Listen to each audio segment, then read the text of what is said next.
బచ్చల గౌరి నోము కథ. ఒక చిన్నది కాపురం చేయుచుండా అన్నగారు చూచుటకు వచ్చెను.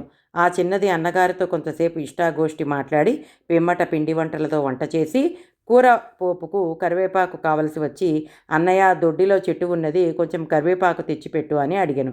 అలాగేనని చెప్పి వెళ్ళి ఎంతసేపటికి రాలేదు. పాము కరిచి అక్కడ పడిపోయాను. ఇంకను అన్నగారు ఎంతసేపటికి రాలేదని ఆ చిన్నది దొడ్డిలోనికి వదిలేసరికి చెట్టు కింద పడిపోయి ఉన్న అన్నగారు కనబడాను. ఆమె తొట్రుపడుతూ వెళ్ళి అన్నా అన్నా అని పిలిచి పలుకకపోగా ఏడవసాగాను.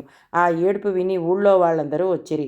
అందులో ఒక ముసలి ముత్తైదువ ఆ చిన్నదానిని చూసి, అమ్మాయి, నీవు అక్కడ లేచి లోపలికి వెళ్ళి పువ్వులతోటి, కాయలతోటి, పండ్లతోటి ఉన్న బచ్చలి చెట్టు తెప్పించి పూజ చేసి ముత్తైదునకు తలంటి నీళ్లు పోసి భోజనము పెట్టి వెండి బచ్చలకాయ, బంగారు బచ్చలకాయ చేయించి బంగారపు బచ్చలికాయ నీవు ఉంచుకొని వెండి బచ్చలకాయ మీద రవికెల గుడ్డ, బచ్చలి చెట్టు, తాంబూలము దక్షిణతో కూడా ముత్తైదువునకు వాయినమిచ్చి భోజనము పెట్టి రావమ్మా, వచ్చి నీ అన్నను లేపవమ్మా అన్నదట. ఆ మాటలు విని ఆ చిన్నది చటాలున లేచి ఆ ముసలి అవ్వ చెప్పినట్లు చేసి మళ్ళీ వచ్చి అన్నా అని పిలిచేసరికి నిద్ర నుంచి లేచినట్లు అతడు లేచి చూశాను.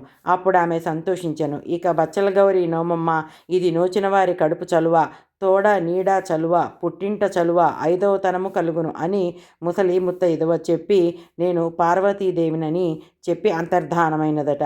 ఆమె పట్టిన నోము జగమందరూ పట్టిరి. ఏడాది బచ్చలి తినకూడదు, శక్తి తప్పిన భక్తి తప్పరాదు, అక్షింతలు తప్పిన 1,00,000 ఏండ్లు ఐదవ తనము.